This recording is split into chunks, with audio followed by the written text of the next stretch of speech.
Hello all of you. जैसा कि last video lecture आपको लेक्चर नंबर 60 में आपको मैंने बताया था, आपको चैप्टर 10 यानी वेव ऑप्टिक्स के बारे में। वेव ऑप्टिक्स में आपके साथ मैंने डिस्कस किया था कि रिफ्रैक्शन ऑफ लाइट और reflection of light on the basis of wave theory. Wave theory हमारा था यानी ह्यूजेंस, आपको वेव थ्योरीज बात करेंगे जो हाइजन बात करते थे।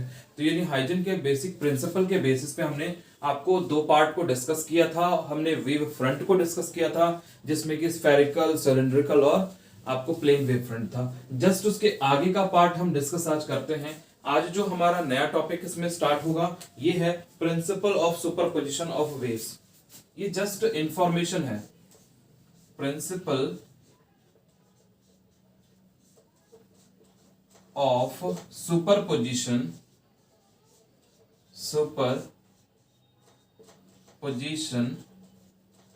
ऑफ वेव्स यानी principle of superposition of waves. बहुत सारे वेव्स अगर एक साथ आपको ट्रेवल कर रहा है तो वहां पर आपको एक वेव दूसरे के ऊपर आपको ओवरलैप करता हुआ ट्रेवल कर रहा होता है। तो वहां पर दो तरह के कंडीशंस आपको ऑक्यूपाई होते हैं यानी वहां पर मिलता है। अब हम बात करते हैं कौन से दो कंडीशंस। एक हमारा होता है कि हाई इंटेंसिटी और एक होता है आपको लो इंटेंसिटी यानी इंटेंसिटी मैक्सिमम और इंटेंसिटी मिनिमम। जहां पर इंटेंसिटी आपको मैक्सिमम मिलता है उसे कंस्ट्रक्टिव इंटरफेरेंस कहते हैं। अब इंटरफेरेंस क्या है जस्ट अगले टॉपिक पे भी डिस्कस करेंगे।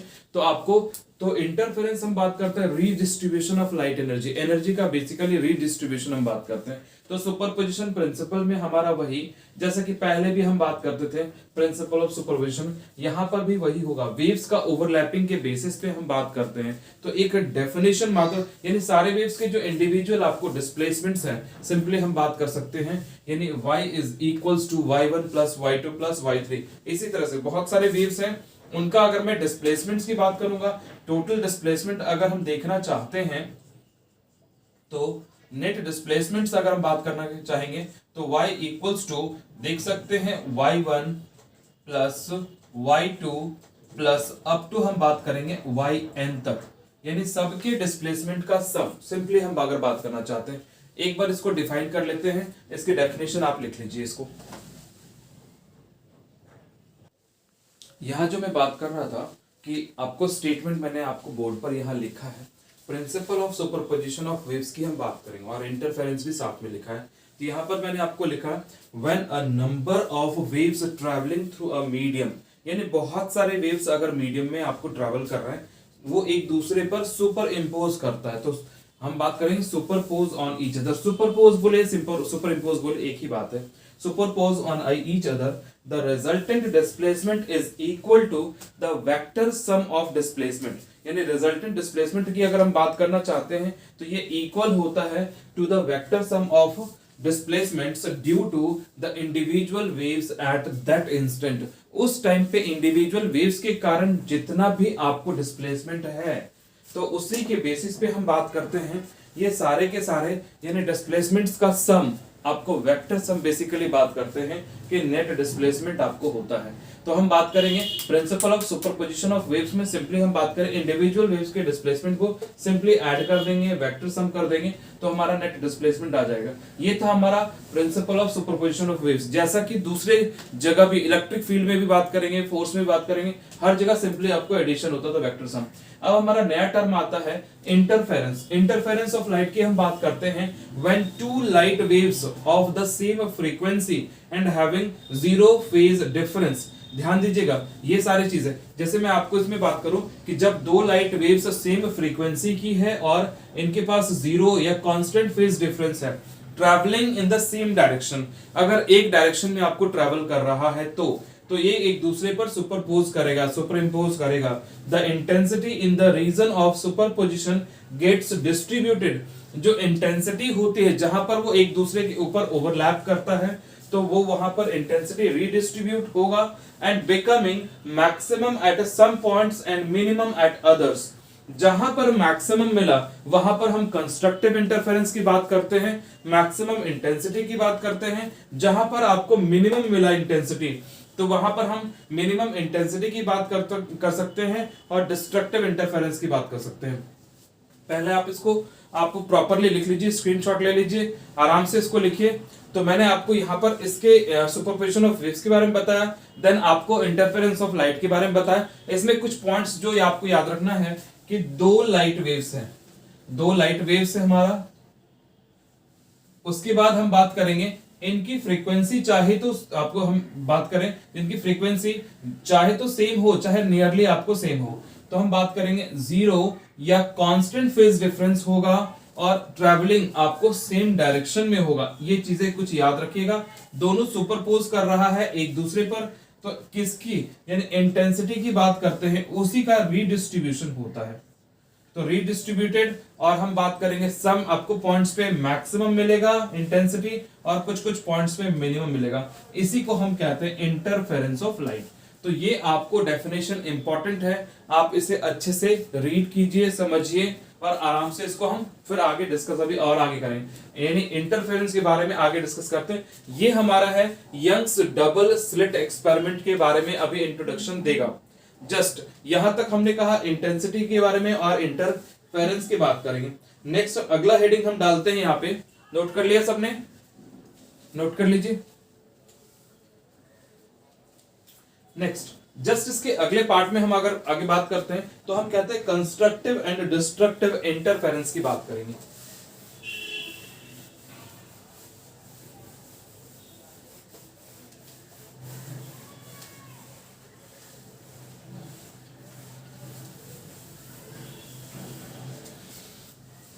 इंटरफेरेंस हमारा कंस्ट्रक्टिव और डिस्ट्रक्टिव, उसके बारे में। कंस्ट्रक्टिव कहने का मतलब इंटेंसिटी हम मैक्सिमम की बात करते हैं और डिस्ट्रक्टिव मतलब इंटेंसिटी हम मिनिमम की बात करते हैं।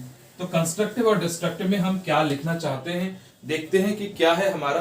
तो सबसे नेक्स्ट हेडिंग बात करेंगे, इसी वाले पार्ट में ही हमारा स्टार्ट हो चुका है Young's double slit experiment. Properly इसको एक्सप्लेन करेंगे आगे।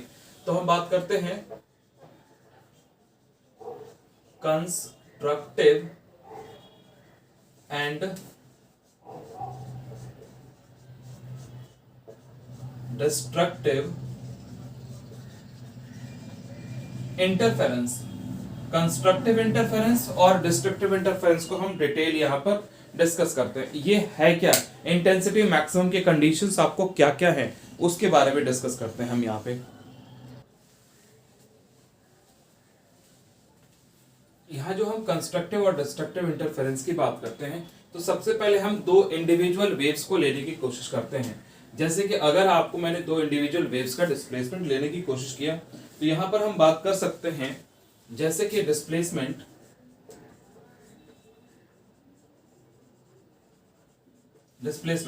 तो यहां पर हमारा डिस्प्लेसमेंट्स के बारे में हम डिस्कस करेंगे। तो y इज इक्वल्स टू, जैसे अगर मैं y1 बात करेंगे तो ये हमारा होगा a1 sin ओमेगा t। ऐसा हमने डिस्प्लेसमेंट आपको एक वेव्स के लिए आपको ले लिया। उसके बाद हम y2 इक्वल्स टू अगर लेना चाहेंगे, y2 इक्वल्स टू यानी a2 sin omega t plus इसको हम फाई ले सकते हैं। हमने यहां पर हम बात कर सकते हैं फाई ले सकते हैं या हम थीटा ले सकते हैं इन सबको। जैसे कि अगर हम बात करना चाहिए, ये हमारा YDSE एक्सपेरिमेंट, जैसे हम बात करेंगे ये हमारा है यंग्स डबल स्लिट एक्सपेरिमेंट की बात करेंगे, इसके बारे में और डिटेल आएगा। जैसे कि एक रेज है यहां पर, एक हमने आपको कहा स्लिट, सोर्स हम बात करेंगे, यहां से आपको रेज जो चलेगा तो देखना यहाँ पे ये डार्क, ये डॉटेड, ये डार्क, ये डॉटेड, इस तरह से आपको रेज बाहर की तरफ निकलेगा। इसके सामने हमने दो स्लिट इक्वी डिस्टेंस पे, यानी इस लाइन से अगर हम बात करना चाहेंगे इक्वी डिस्टेंस पे, यानी यहां से भी आपको जो डिस्टेंस हमारा इसका मिलेगा ये हमारा सेम डिस्टेंस पे, और यहां से जो मिलेगा ये डिस्टेंस और ये डिस्टेंस अप्रोक्सीमेट हमारा सेम है। इट मींस हम यहां से डिस्टेंस जो कैलकुलेट करना चाहते हैं ये हम ले सकते हैं, यहां पर पूरा हम d बोल सकते हैं, डन। और इसमें हम बात करना चाहेंगे ये स्लिट हमारा है S1 और ये स्लिट हमारा है S2। अब यहां से भी रेज निकलना स्टार्ट होगा, यहां से भी रेज निकलना स्टार्ट हुआ तो डार्क लाइन है, ये आपको डॉटेड लाइन है, डार्क लाइन है, फिर डॉटेड लाइन है। इस तरह से वेव्स बनना स्टार्ट हो रहा है। फिर ये डार्क लाइन है और फिर ये डॉटेड लाइन है, ये आपको इस तरह से बढ़ती चली जाएगी। डन। और इसी तरह से हम इसकी बात करते हैं, dark line, dotted line, dark line, फिर डॉटेड लाइन, डार्क लाइन, फिर डॉटेड लाइन, यानी एक दूसरे पर ओवरलैप करना चाहेगा दोनों के दोनों। तो यहां से देखेंगे जब आपको डार्क से dark, it means dark line बात करेंगे और विथ डार्क लाइन बात करेंगे, या नहीं तो हम डॉटेड लाइन बात करेंगे या आपको डॉटेड लाइन बात करेंगे। अगर ये दोनों एक दूसरे को टच कर रहा है, जैसे कि अगर मैं बात करूं यहां से ये एक दूसरे को टच कर रहा है, ठीक है, और डार्क आपको अगर डॉटेड वाला यहां पर टच कर रहा है, जैसे यहां पर हम बात करें, तो ये जो आपको स्क्रीन पर मिलेगा हमें, स्क्रीन, ये हमारा स्क्रीन है, और यहां से जो डिस्टेंस हम लेते हैं स्क्रीन से वो कैपिटल डी होता है। तो यहां तक हम बात करेंगे। तो इस तरह से अगर करते जाएंगे तो यहां पर सेंट्रल हम बात करना चाहेंगे, इस तरह से बहुत सारे आपको फ्रिंजेस मिलने स्टार्ट होंगे। तो ये जो बनाएगा वो हमारा बनाता है कंस्ट्रक्टिव इंटरफेरेंस, इसे कहते हैं कंस्ट्रक्टिव इंटरफेरेंस। कंस्ट्रक्टिव इंटरफेरेंस यानी इंटेंसिटी बात कर सकते हैं मैक्सिमम, मैक्सिमम इंटेंसिटी। और अगर मैं बात करूं कहीं पर डार्क लाइनों को, डार्क लाइन और डॉटेड लाइन, डॉटेड लाइन एक दूसरे को टच कर रहा है, तो वहां पर डिस्ट्रक्टिव इंटरफेरेंस मिलेगा आपको। यहां पर हम बात करेंगे, ये जो मिलेगा डिस्ट्रक्टिव, डिस्ट्रक्टिव इंटरफेरेंस, और इसे हम बात कर सकते हैं मिनिमम इंटेंसिटी। तो हम मिनिमम इंटेंसिटी और मैक्सिमम इंटेंसिटी के बीच में हम बात करेंगे, इन दोनों को हम डिस्कस कर रहे हैं। अब हम इसी के बेसिस पे अगर बात करना चाहें तो हमने दो वेव्स को लिया, इनको कंबाइंड कर दिया, यानी y इक्वल्स टू अगर लिखना चाहेंगे तो ये y1 प्लस y2, दो ही सेक्शन हम यहां डिस्कस कर रहे हैं, तो दोनों को सिंपली हमने ऐड कर दिया। जैसे ऐड किया तो आपको कंबाइंड फॉर्म में डायरेक्ट मैं रिजल्ट लिखना चाहूंगा, इन दोनों का एक रिजल्टेंट आपको बन करके आएगा, और जो इसकी इंटेंसिटी होगी उसको हम उसका जो आपको डिस्प्लेसमेंट होगा y हम फाइंड करके लेकर आएंगे। सिंपली दोनों को हमने ऐड किया, कैलकुलेट आपको नहीं करना है, डायरेक्ट आपको लेकर के आना है।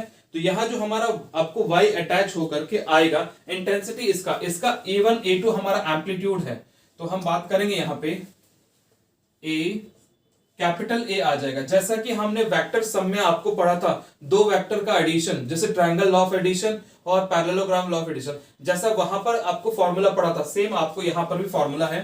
तो इसको अगर हम देखना चाहेंगे तो ये होगा हमारा a1 का स्क्वायर प्लस a2 का स्क्वायर प्लस 2 टाइम्स ऑफ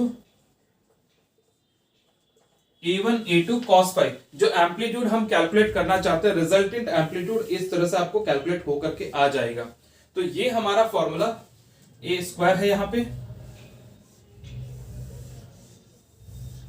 इसमें हम अगर बात करना चाहेंगे तो आप लिख सकते हैं here a equals to resultant amplitude, resultant amplitude. ये डेरिवेशन आपके सिलेबस में नहीं है, बस रिजल्ट आपको याद रखना है।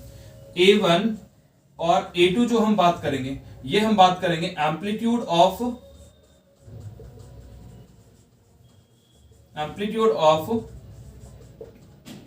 Individual waves. इंडिविजुअल वेव्स की हम एम्पलीट्यूड की बात करते हैं। अच्छा, यहां जो हम बात करना चाहें उस डायग्राम को एक बार नोट कर लीजिएगा, फिर मैं इसको हटाऊंगा। डन। ओके, नेक्स्ट हम बात करेंगे इंटेंसिटी जो हमारा होता है एम्पलीट्यूड के स्क्वायर के प्रोपोर्शनल होता है। यानी इंटेंसिटी की अगर हम बात करेंगे, इंटेंसिटी को आई से एक्सप्लेन कर सकते हैं, ये प्रोपोर्शनल होता है एम्पलीट्यूड के स्क्वायर का, एम्पलीट्यूड के स्क्वायर का प्रोपोर्शनल होता है। यानी आई जो है हमारा प्रोपोर्शनल है, डायरेक्टली प्रोपोर्शनल है ए के स्क्वायर का। डन। यहां तक पहले नोट कीजिएगा।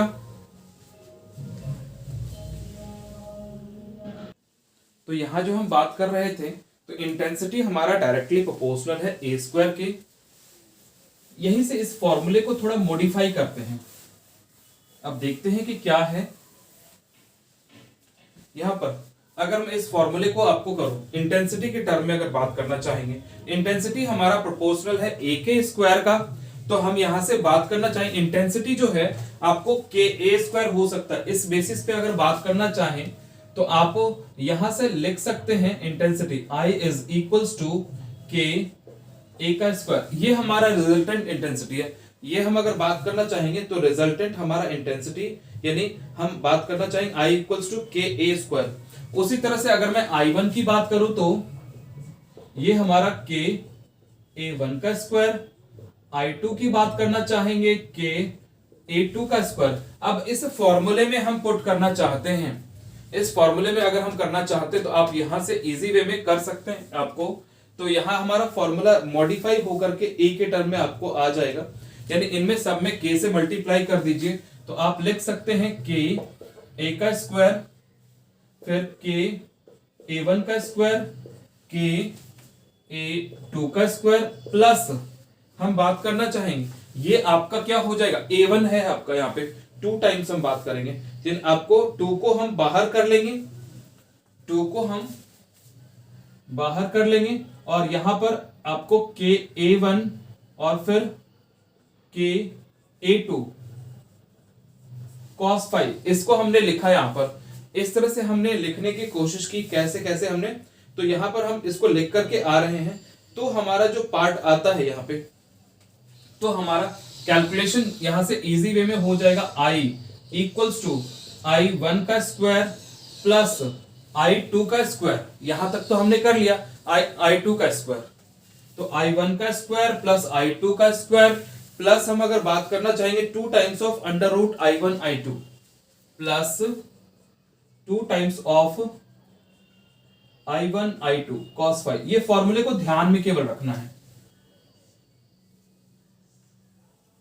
ये फॉर्मूले को ध्यान में रखना है। इंटेंसिटी का रिलेशन हमने एम्पलीट्यूड के बेसिस पे बात कर लिया है, इंटेंसिटी का रिलेशन हम एम्पलीट्यूड के बेसिस पे बात करेंगे। तो ये हमारा दोनों फॉर्मूला इंपॉर्टेंट है, हम दोनों formula for constructive interference, for constructive interference, यहां पर जो हम बात करते हैं पाथ डिफरेंस हम देखते हैं, पाथ डिफरेंस आगे डिस्कस करना है हमें। तो फिलहाल अभी फिर भी कंस्ट्रक्टिव इंटरफेरेंस के लिए cos फाई की वैल्यू आपको 1 होती है, cos फाई हमारा 1 होगा, यानी मैक्सिमम होगा। मैक्सिमम कहने का मतलब cos यानी फाई की वैल्यूज अगर हम बात करना चाहे, cos फाई अगर 1 है तो यानी फाई की वैल्यूज होगा 0 पे, यानी फाई इक्वल्स टू चाहे तो 0 होगा, चाहे 4 पाई होगा, चाहे आपको 2 पाई होगा एंड 4 पाई हो सकता है। अब यहीं से अगर इसमें देखना चाहे तो हम एम्पलीट्यूड का अगर देखना चाहेंगे तो एम्पलीट्यूड का स्क्वायर इज इक्वल्स टू ए का स्क्वायर A1 का, A2 का square plus 2 times of A1 A2, 2 times of A1 A2। ये A प्लस बी का होल स्क्वायर नजर आ रहा है, इट मींस हम बात यहां करना चाहते हैं तो A1 प्लस A2 का होल स्क्वायर। अगर यहीं से हम देखना चाहें ये A स्क्वायर का आपको हो गया, तो ये हमारा पार्ट जो होगा I मैक्स, यानी इट मींस हम अगर देखना चाहेंगे तो I मैक्स का आपको इसमें कैलकुलेशन, यानी I मैक्स इक्वल्स टू हमारा हो जाएगा आपको A1 प्लस A2 का होल स्क्वायर। ये फॉर्मूला हमारा आ गया। इसमें हम K के टर्म में एक्सप्लेन कर सकते हैं, तो K के टर्म में एक्सप्लेन करें तो डन। उसी तरह से हम I मैक्स तो हमने ये कर लिया, तो आपको ये हमारा कैलकुलेशन आपको समझ आ रहा होगा इजी वे में। अब I min अगर करना चाहते तो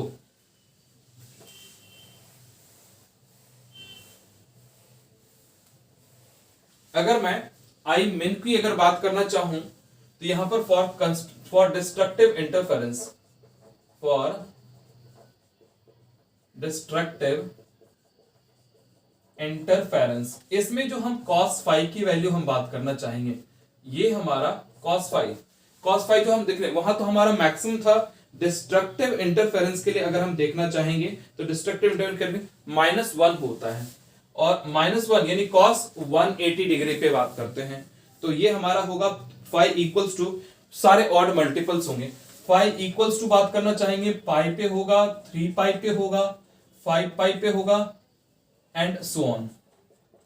डन। तो यहां से अगर मैं देखना चाहूंगा a का स्क्वायर इक्वल्स टू a1 का स्क्वायर प्लस a2 का स्क्वायर और माइनस ऑफ 2a1 a2, ये हमारा पार्ट कैलकुलेशन करके आ गया।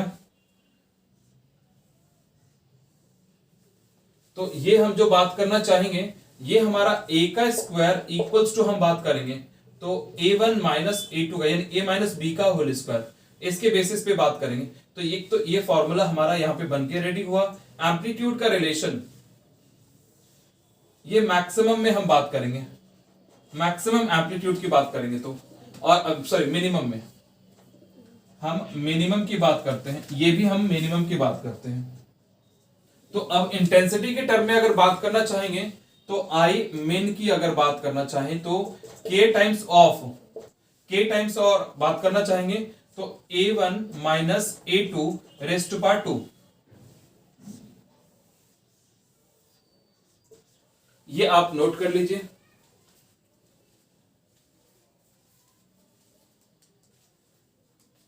डन। ये कंस्ट्रक्टिव और डिस्ट्रक्टिव इंटरफेरेंस का आपको कंडीशंस था जो कि आपको मैंने बताया। और यहां पर से एक चीज और याद रखेंगे कि आपको कंस्ट्रक्टिव इंटरफेरेंस में आगे मैं बताऊंगा, वो आपको होता है integral multiple of lambda. Path difference जो हम बात करेंगे इंटीग्रल मल्टीपल ऑफ लैम्डा होता है, यानी n टाइम्स होगा। और जो डिस्ट्रक्टिव इंटरफेरेंस बात करेंगे वो आपको होगा वहां पे उस कंडीशन में अगर बात करना चाहेंगे तो वो होगा ऑड मल्टीपल ऑफ लैम्डा, यानी 2n-1 लैम्डा बाय 2, यानी odd multiple of lambda by 2 की हम बात करते हैं। तो ये था हमारा कंस्ट्रक्टिव और डिस्ट्रक्टिव इंटरफेरेंस के बारे में डिटेल हम डिस्कस कर रहे थे। नेक्स्ट नोट कर लीजिए जल्दी जल्दी फटाफट। ओके नेक्स्ट,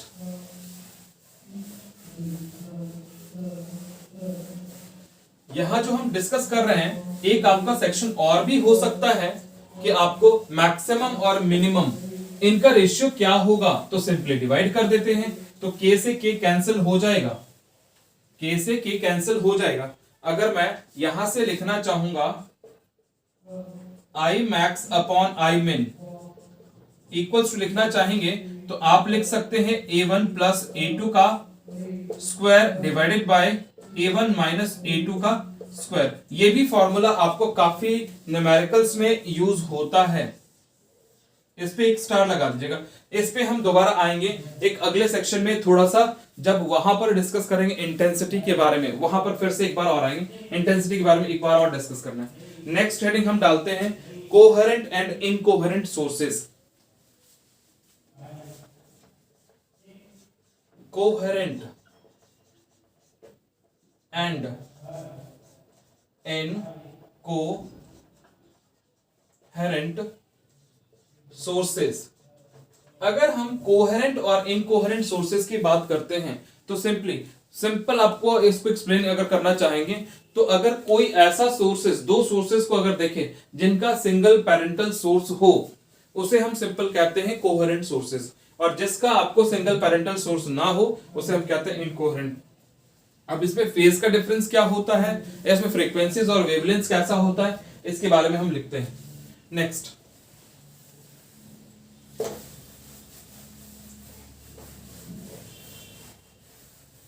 आगे बात करते हैं।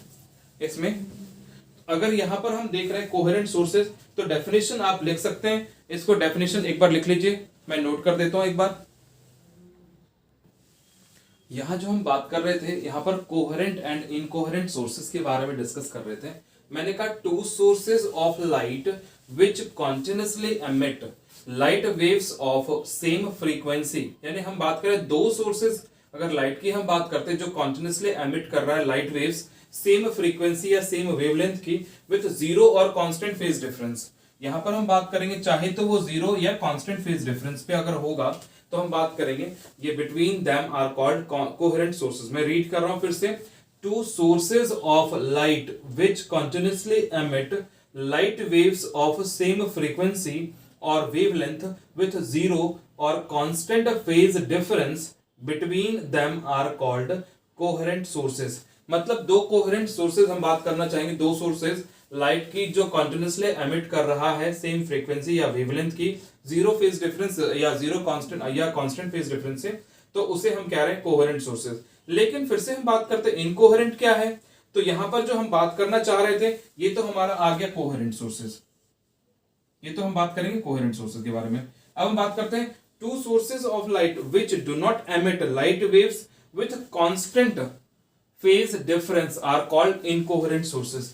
जो आपको एमिट नहीं कर रहा है यानी do not emit, it means हम बात करेंगे कांस्टेंट फेज डिफरेंस की लाइट एमिट नहीं कर रहा है, उसे हम इनकोहेरेंट सोर्सेज बात करते हैं। ये वाला पॉइंट बहुत इंपॉर्टेंट है, इसमें कहा गया है दो इंडिपेंडेंट सोर्स, यानी हम बात करेंगे two independent sources can not be coherent. दो अगर सेम आइडेंटिकल सोर्स भी हो, मे बी आइडेंटिकल, तब भी वो कोहेरेंट सोर्सेज की तरह बिहेव नहीं करेगा। यानी दो अगर सोडियम लैंप को यूज करेंगे हम और दोनों आइडेंटिकल है, सेम आपको मैन्युफैक्चरिंग है, सेम आपको पॉइंट आपको सारा कुछ है, तो उसमें आपको आइडेंटिकल होते हुए भी इवन इसमें लिखा है टू आपको independent sources can not B आपको कोहेरेंट, यानी इंडिपेंडेंट हम बात करें दो अलग अलग दिया गया है, यानी आइडेंटिकल होते हुए भी आपको वो नहीं होगा, और डिफरेंट डिफरेंट है तो होगा नहीं ही। तो आगे हम बात करते हैं कंडीशंस। कंडीशंस हमारा है obtaining, conditions for obtaining coherent sources. तो कोहेरेंट सोर्सेज की हम अगर बात करना चाहेंगे क्या कंडीशंस है, दोनों सोर्सेज यानी two sources of light must be obtained from single parental source. दोनों सोर्सेज, जैसे मैंने आपको अभी YDSC वाले डायग्राम में आपको बताया था, एक ही सोर्स था, उसी से दो स्लिट हमने आपको आगे ड्रॉ किया था जिससे कि लाइट एमिट हो रही थी, तो वही आपको इसको कह सकते हैं कोहेरेंट सोर्सेज बने थे। इसमें दूसरा पॉइंट हमारा two sources must give monochromatic light. Mono मतलब सिंगल, क्रोमा मतलब कलर, सिंगल कलर की लाइट अगर एमिट कर रहा है तो हम उसे कह सकते हैं कोहेरेंट हो सकता है। Path difference must not be large. ये पाथ डिफरेंस जो हम बात करते हैं ये आपको लार्ज नहीं होना चाहिए। ये तीन कंडीशंस हैं, अगर ये इन तीनों को फॉलो करता है तो हम बात करते हैं कि आपको ये कोहेरेंट सोर्सेस हो सकता है। और पाथ डिफरेंस हमारा 30 सेंटीमीटर से हमारा कम होना चाहिए। तो यहां तक आपको मैंने पूरा का पूरा बताया कोहेरेंट सोर्सेस क्या है। मैं फिर से रीड कर देता हूं, अगर डाउट है तो आपको। Two sources of light which continuously emit, जिसको लिखना है लिख सकते हैं, two sources of light which continuously emit light waves of same frequency or wavelength with zero or constant phase difference between them are called coherent sources. दूसरा मैंने कहा यहाँ पे two sources of light which do not emit light waves with the constant, मतलब two sources of light which do not emit light waves with a constant phase difference are called incoherent sources. Next हमारा point है two independent sources can not be coherent. Next हमने आगे कहा condition for obtaining coherent sources. तो हम पहला point कह रहे हैं यहां पे कि to sources of light must be obtained from single parental source. अगर ये सिंगल पेरेंटल सोर्स ना हो तो आपको कोहेरेंट होने के चांसेस नहीं होंगे। Two coherent sources, two sources must be monochromatic light, यानी मोनो मतलब सिंगल, क्रोमा मतलब कलर, सिंगल कलर की लाइट एमिट कर सके। Path difference must not be large, तो पाथ डिफरेंस हमारा अप्रोक्सीमेट कहा जाता है 30 सेंटीमीटर से ज्यादा नहीं होना चाहिए। तो ये हमारा था कोहेरेंट सोर्सेज के बारे में डिटेल डिस्क्रिप्शन की बात हम कर रहे थे यहाँ पे। अब जस्ट इसके बाद हम अगर बात करना चाहेंगे, ये हमारा आता है फ्रिंज विड्थ की कैलकुलेशन। फ्रिंज विड्थ यानी आपको बीटा हम बात करते हैं, beta equals to lambda D by D, इसका हमारा डेरिवेशंस का पार्ट हमारा आता है। डन। तो हम नेक्स्ट हेडिंग में हम डालते हैं, एक और हमारा टर्म आता है सस्टेन्ड इंटरफेरेंस की बात करते हैं। Sustained, what is the meaning of sustained interference? तो एक टर्म उसके भी बारे में लिख लेते हैं, सस्टेन्ड इंटरफेरेंस है क्या।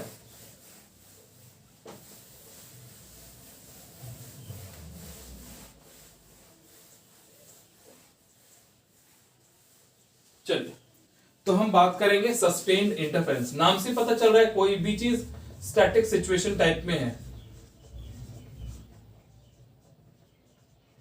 सस्टेन्ड इंटरफेरेंस नाम से पता चल रहा है कुछ ना कुछ सस्टेन मतलब रिटेन है। यहां पर हम बात करना चाहेंगे मैक्सिमा और मिनिमा जिसका चेंज नहीं होता है विथ टाइम। ऐसा इंटरफेरेंस पैटर्न जिसमें मैक्सिमा और मिनिमा टाइम के साथ चेंज नहीं होता है, वो फिक्स्ड होता है कहीं पर, तो उसे हम कह रहे हैं आपको सस्टेन्ड इंटरफेरेंस। अब सस्टेन्ड इंटरफेरेंस के लिए कंडीशंस क्या क्या हैं, हम सस्टेन्ड इंटरफेरेंस हम बात करना चाहते हैं, मेंटेन कैसे रहेगा, यानी कंडीशंस फॉर सस्टेन्ड इंटरफेरेंस भी हम बात करते हैं। इसके बारे में कुछ आपको कंडीशंस है, कुछ पॉइंट्स हैं, उसको भी लिखना यहां पर बहुत जरूरी है। तो कॉन्सेप्चुअल पार्ट है, मैं आपको बताता हूं, फिर आपको इसको नोट कीजिएगा, ठीक है। तो सबसे पहले हम बात करते हैं सस्टेन्ड इंटरफेरेंस होता क्या है, इनके बारे में हम डेफिनेशन देते हैं। पहले डिफाइन कर लेते हैं इसे। यहां जो हम बात कर रहे हैं सस्टेन्ड इंटरफेरेंस की बात करते हैं। सस्टेन्ड इंटरफेरेंस कहने का मतलब कि the interference pattern in which the positions of maxima and minima. यहां जो हम बात करते हैं कि the interference pattern in which the position of maxima and minima of intensity on the observation screen do not change with time. तो सब हम बात करना चाहते हैं कि यहां से मैं एक्सप्लेन कर देता हूं सबसे पहले कि द इंटरफेरेंस अगर हमारा पैटर्न है जिसमें कि पोजीशंस मैक्सिमा और मिनिमा का इंटेंसिटी का ऑब्जर्वेशन स्क्रीन पे चेंज नहीं हो रहा है, उसे हमने कहा सस्टेन्ड इंटरफेरेंस, यानी पोजीशन ऑफ मैक्सिमा और minima do not change. Conditions बात करते हैं सस्टेन्ड इंटरफेरेंस का क्या हो सकता है। तो two sources should continuously emit waves of same frequency और वेवलेंथ, यानी दो सोर्सेज जो है वो कंटीन्यूअसली एमिट कर रहा है सेम फ्रीक्वेंसी और वेवलेंथ को, यानी हम सोर्सेज जो आपको एमिट कर रहा है कंटीन्यूअसली आपको सेम फ्रीक्वेंसी और वेवलेंथ का। जस्ट हम बात करना चाहते हैं two sources of light should be coherent, दोनों सोर्सेज जो लाइट की हम बात करेंगे वो कोहेरेंट होने चाहिए। Next, amplitude of interfering waves should be equal और better contrast in maxima और minima। एम्पलीट्यूड जो हम बात करेंगे इंटरफेरिंग वेव का ये आपको इक्वल होना चाहिए। Then two sources should be narrow otherwise contrast will be poor. तो यार अगर मैं बात करूं दोनों सोर्सेज का, अगर आपको स्लिट यानी स्लिट का विड्थ अगर देखूं ये नैरो अगर है तो यानी कॉन्ट्रास्ट हम बात कर सकते हैं बेटर होगा, अदरवाइज कॉन्ट्रास्ट खराब हो जाएगा। Waves must be travel along the nearly same direction, waves जो हमारा ट्रैवल कर रहा है नियरली लगभग सेम डायरेक्शन में होना चाहिए। अब सोर्सेज शुड बी मोनोक्रोमैटिक, यानी लगभग सिंगल कलर की लाइट होनी चाहिए। और लास्ट में हमारा है waves should be in the same state of polarisation. इनका स्टेट ऑफ पोलराइजेशन की हम अगर बात करना चाहेंगे सेम स्टेट ऑफ पोलराइजेशन होगा। तो इसको आप पहले नोट कर लीजिए इजी वे में, बहुत अच्छे से समझ आपको आ जाएगा। सस्टेन्ड इंटरफेरेंस इंपॉर्टेंट है, इस पे 2 स्टार लगवा देना। डन, 2 स्टार हम लगा लेते हैं यहां पे।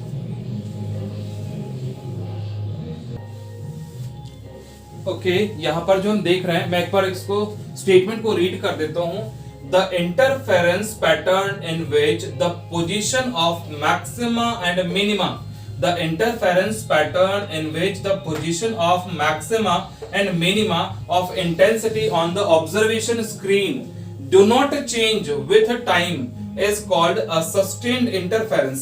अब हमारा कंडीशंस हम बोलेंगे two sources should be continuously emit waves of same frequency or wavelength, two sources of light should be coherent। Next, amplitude of interfering waves should be equal for better contrast in maxima and minima। अब last point, उसके last से पहले हम बात करेंगे two sources should be narrow otherwise contrast will be poor. उसकी बात करते हैं तो waves must be travel along the nearly same direction, waves जो हमारा लगभग सेम डायरेक्शन में ट्रेवल करेगा। और सोर्सेज शुड बी मोनोक्रोमैटिक, यानी वेव्स हम लास्ट बात करेंगे waves should be in same state of polarisation. ठीक है, तो ये हमारा पार्ट हम जो बात कर रहे थे सस्टेन्ड इंटरफेरेंस के बारे में बात करेंगे और इसी से हम नेक्स्ट डिस्कस करते हैं, आगे चलते हैं। डन, उसके बाद हम थोड़ा सा पार्ट यहाँ इंटेंसिटी के बारे में थोड़ा और डिस्कस कर लेते हैं, जो पहले भी हमने इंटेंसिटी के बारे में डिस्कस किया है।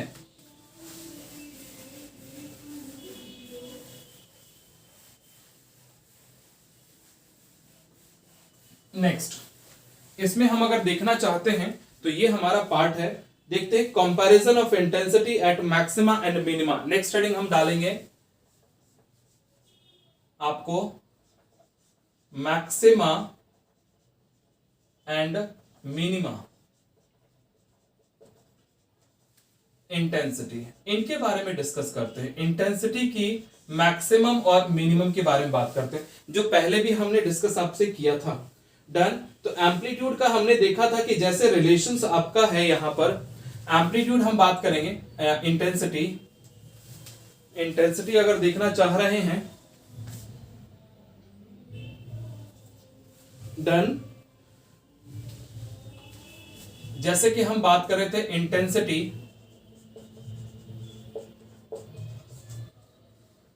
प्रोपोर्शनल था एम्पलीट्यूड के स्क्वायर के ना, इसका यानी आई जो है प्रोपोर्शनल है ए स्क्वायर के।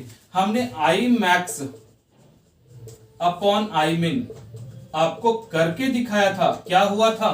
तो यहां से हम बात करेंगे कि आप a1 प्लस a2 का होल स्क्वायर हुआ था, a1 प्लस a2 का होल स्क्वायर था, divided by a1 minus a2 का होल स्क्वायर की बात करते हैं। ये फॉर्मूला हमारा आ गया था यहां पर, और इसको हमने बॉक्स में डाल दिया था। डन। उसके बाद हम बात करते हैं, अगर मैं इन दोनों को a2 से डिवाइड कर दूं, अगर हमने कहा यहां पर इनको राइट वाले को हम a2 से आपको डिवाइड कर देते हैं, तो आप यहां लिखते हैं a1 अपॉन a2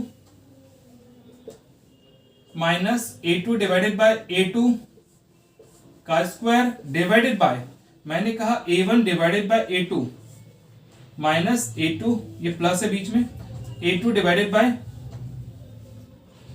a2 का स्क्वायर। इसको अगर और मॉडिफाई करते हैं तो यहां से ये कैंसिल हो जाएगा। डन। मैंने यहां पर एक और चीज लेट किया, लेट आपको आर एक मैंने कांस्टेंट लिया, जो हमने a1 अपॉन a2 को हम बात करते हैं, आर को हमने लिया है a1 अपॉन a2। डन। और यही हमारा है इंटेंसिटी का भी रेशियो, यानी इट मींस हम बात करना चाहेंगे i1 अपॉन i2 के रेशियो को। तो यहां से अगर मैं लिखना चाहूं आई मैक्स आई मिन, इट मींस अगर इसको हम लिखना चाहें तो ये आपका हो जाएगा r plus 1 divided by r minus 1।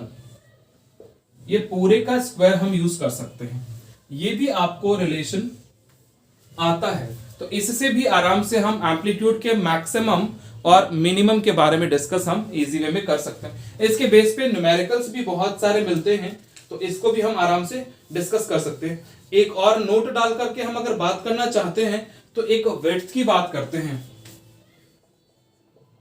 Width of slit की बात करते हैं। तो हम देखते हैं W1 अपॉन W2, ये विड्थ जो बात करते हैं, विड्थ जो स्लिट की विड्थ हमारी बात करते हैं, इसमें विड्थ हमारा रिलेशन होता है W1 बाय W2। ये आपको इंटेंसिटी के रेशियो के बराबर ही होता है, I1 upon I2 equals to हम बात करें A1 और A2 इन दोनों का स्क्वायर। ये इस फॉर्मूले पे भी कैलकुलेशन कभी कभी आता है। डन। इस पे भी हम कैलकुलेट इजी वे में हम कर सकते हैं आराम से। ओके, नोट कर लीजिएगा जल्दी जल्दी फटाफट।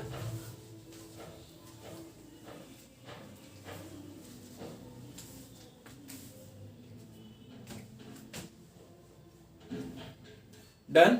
ओके, नेक्स्ट हम बात करते हैं एक और पार्ट, एक क्वेश्चन डिस्कस कर लेते हैं।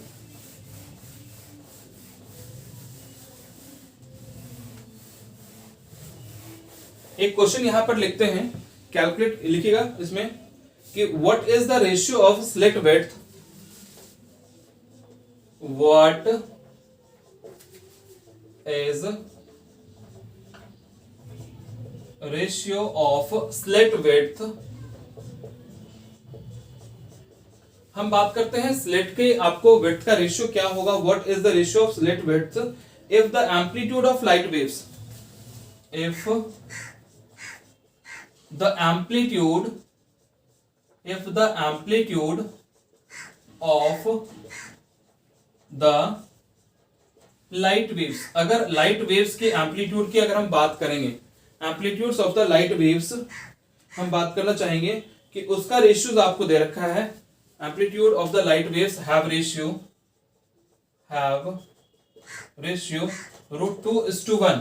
अगर √2:1 आपको एम्पलीट्यूड का रेशियो है तो उसको हम डिस्कस करना चाहते हैं कि क्या होगा स्लिट विड्थ का रेशियो। डन, कैलकुलेट करके देखते हैं। हमने स्लिट विड्थ का आपको रेशियो आपको पहले बता रखा था, यानी आप इजी वे में कर सकते हैं W1/W2 इक्वल्स टू इसका जो भी गिवन आपको, अगर इंटेंसिटी का दे रखा है या एम्पलीट्यूड का दे रखा है तो आपकी चॉइस है आपको क्या गिवन है। तो हम यहां बात करेंगे A1 का स्क्वायर डिवाइडेड बाय A2 का स्क्वायर। इट मींस हमारा रेशियो आपको दे रखा है एम्पलीट्यूड का, ऐसा कह सकते हैं √2/1 इसका स्क्वायर। तो ये आपका आ जाएगा 2:1। कैलकुलेट करने पर आता है हमारा 2:1। ये बोर्ड का पूछा हुआ क्वेश्चन है। Done, okay. ये था आपका जो सस्टेन्ड इंटरफेरेंस में थोड़ी से आपको आउटसाइड से नॉइज आ गई थी, वॉइस थोड़ी सी अनवांटेड आ गई थी, जिसके कारण थोड़ा सा आपको कम सुनाई दिया होगा, बट फिर भी आप उसको अच्छे से रीड कीजिएगा, समझ आ जाएगा पूरा का पूरा। तो फिर नेक्स्ट हम लेक्चर आपको अगले दिन आपको अगली क्लास में बताते हैं, जिसमें YDAC को एक्सप्लेन करेंगे, यंग्स डबल स्लिट एक्सपेरिमेंट को एक्सप्लेन करेंगे और उसमें डिफ्रैक्शन पैटर्न भी शायद थोड़ा सा आपको आ जाए। तो नेक्स्ट क्लास में इसके आगे का पार्ट डिस्कस करते हैं। आज के लिए इतना ही। नेक्स्ट वीडियो लेक्चर में वेव ऑप्टिक्स को थोड़ा और इलेबोरेट करेंगे, डेरिवेशंस जो मोस्ट इंपॉर्टेंट पार्ट वाला है उसको डिस्कस करते हैं। तो आज के लिए इतना ही। थैंक यू सो मच, और अगले क्लास में हम फिर से मिलते हैं आपको अगले कुछ और कॉन्सेप्ट्स के साथ। स्माइल करते रहिए, एंजॉय करते रहिए, और न्यूमेरिकल्स भी थोड़ा सा आप इसको करते रहिए वेव ऑप्टिक्स के भी। Okay, thank you so much.